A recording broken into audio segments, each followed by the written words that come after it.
কথিত আছে মহাদেবের স্বপ্নাদেশেই তৎকালীন সময়ে 108টি শিব মন্দির তৈরি করেছিলেন নদিয়ার রাজা কৃষ্ণচন্দ্র। শিবনিবাস নদিয়ায় ভারত বাংলাদেশ সীমান্তবর্তী বাংলার ইতিহাস খ্যাত ও পুরা কীর্তি সমৃদ্ধ এক প্রাচীন স্থান। এখানেই রয়েছে বিশ্বের দ্বিতীয় বৃহত্তম শিবলিঙ্গ। পশ্চিমবঙ্গে নদিয়া জেলার এই শিবনিবাসকে বাংলার কাশী বলা হয়। শিবরাত্রি উপলক্ষে শুক্রবার দেশজুড়ে বিভিন্ন শিব মন্দিরের পাশাপাশি কৃষ্ণগঞ্জের শিবনিবাস শিব মন্দিরেও শিবরাত্রি পালিত হচ্ছে মহা ধুমধাম করে। হিন্দু ধর্মে মহাশিবরাত্রি তিথির এক বিশেষ মাহাত্ম্য রয়েছে। পুণ্যার্থীরা মনস্কামনা পূরণের জন্য এদিন নানা ধর্মীয় ক্রীড়া কর্মের মধ্য দিয়ে শিবের ব্রত পালন করেন। একইভাবে এদিন শিবনিবাস মন্দিরে দিনভর চলে নানা ধর্মীয় অনুষ্ঠান।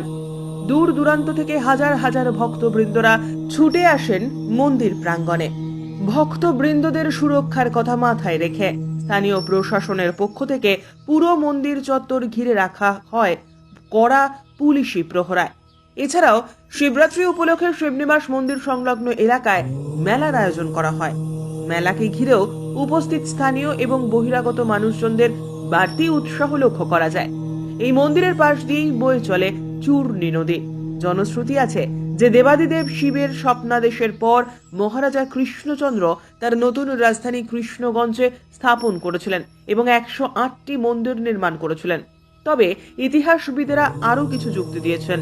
কেউ কেউ বলেন 18 শতকের মাঝামাঝি মহারাজা কৃষ্ণচন্দ্র বহিরাগত শত্রু মারাঠাদের আক্রমণের হাত থেকে তার রাজধানী কৃষ্ণনগরকে বাঁচানোর জন্য চূর্ণী নদীর ধারে অবস্থিত কৃষ্ণগঞ্জের শিবনিবাস এলাকাকে বেছে নেন এবং আক্রমণকারীদের থেকে তিনি সুরক্ষিত থাকেন। তার রাজধানী স্থানান্তরিত হওয়ার পর মহারাজা সম্ভবত এই জায়গাটির নাম শিবনিবাসে নামকরণ করেন। লোকেদের বিশ্বাস এটি মহাদেব নিজেই করেছেন। আবার অনেকে বলেন এই নামটি তার পুত্র শিবচন্দ্রের নামে রাখা হয়েছিল। মহারাজা কৃষ্ণচন্দ্রের রাজত্বকাল অর্থাৎ 1728 থেকে 1782 বাংলার সাংস্কৃতিক বিপ্লব হয়েছিল। তার জ্ঞান, শিক্ষা এবং সংস্কৃতি তাকে বাংলার সাংস্কৃতিক ইতিহাসে একটি অনন্য স্থান করে দিয়েছে। তার নবরত্ন সভা এখনো বাংলার সাংস্কৃতিক বিকাশে গুরুত্বপূর্ণ ভূমিকা পালন করে। এই মন্দিরের ছাদ ঢালু এবং গম্বুজ বিশিষ্ট, যা ঐতিহ্যবাহী বাঙালি প্রাচীন পরম্পরাকে অনুসরণ করে না। এই মন্দিরে রয়েছে পোড়ামাটির কাজ, তেমনি রয়েছে ইসলামিক ও গথিকের কাজ। এখানে সবচেয়ে বড় শিব মন্দিরটি বুড়ো শিব নামে পরিচিত। চূড়া সমেত মন্দিরের উচ্চতা 120 ফুট। মন্দিরের ভেতরের শিবলিঙ্গটি দ্বিতীয় উচ্চতম শিবলিঙ্গ। এছাড়াও শিবনিবাসের অন্যান্য মন্দিরগুলি রাজরাজেশ্বর মন্দির, রগ্নেশ্বর মন্দির, রাম সীতা মন্দির, বুড়ো শিব মন্দির নামে পরিচিত।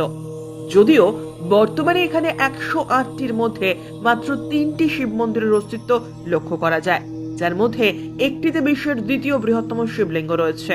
পাশাপাশি এখানে রামসীতা মন্দিরের সঙ্গে রয়েছে আরো 2টি শিব মন্দির এবং কৃষ্ণচন্দ্রের প্রাসাদের ধ্বংসাবশেষ, যা মহারাজা কৃষ্ণচন্দ্রের প্রাচীন ইতিহাসের ঐতিহ্য বহন করে চলেছে। এশিয়ার মধ্যে দ্বিতীয় বৃহত্তম শিবলিঙ্গ হচ্ছে আমাদের এই শিবনিবাসে রাজরাজেশ্বর। এবং আজকের এই মহাদেবীতে আমরা এই শিবনিবাসে সবাই পুজো দিতে এসেছি। আজকের তিথিটাও খুব ভালো এবং আমরা পুজো দিয়ে খুব শান্তি পেয়েছি। মনের মনস্কামনা আশা করি ঈশ্বর পূরণ করবে। তো আপনারাও সবাই আসুন। আপনার নাম? আজ এই শিবরাত্রি উপলক্ষে আপনারা কি কি আয়োজন করেছেন? আজকে শিবরাত্রি উপলক্ষে সকাল থেকে আমরা প্রশাসনের সাহায্যে, লোকাল গ্রাম পঞ্চায়েতের সাহায্যে মন্দিরের ম্যানেজমেন্ট একসাথে সুন্দরভাবে পরিচালনা করবার জন্য লাইন এবং যাত্রীদের ওয়াটার, জল, মেডিকেল সমস্ত রকম অ্যারেঞ্জমেন্ট করেছি। বলছি এই যে মন্দিরটা কত বছর ধরে চলছে? 265 বছর হলো মন্দিরটা তৈরি হয়েছে। রাজা কৃষ্ণচন্দ্র তৈরি করেছিলেন। আমাদের ম্যানেজমেন্ট 135 বছর ধরে এটাকে চালাচ্ছে। আপনাদের পরিবার কত বছর ধরে চলে? 135 বছর ধরে আমরা এটা চালাচ্ছি বংশ পরম্পরা। আপনার নাম? আমার নাম নীলাদ্রি ভট্টাচার্য। ব্যুরো রিপোর্ট, উত্তরের প্রহরী।